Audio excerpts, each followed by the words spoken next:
что я с тобой 6 лет живу и каждый раз шокируюсь, где у тебя выстрелит. Просто землетрясение было, документы забрала и полную.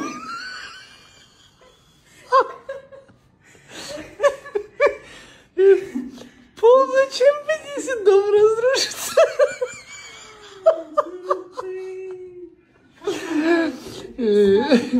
Даже если наш ламинат под завалами найдут, чтобы он чистый был, что ли?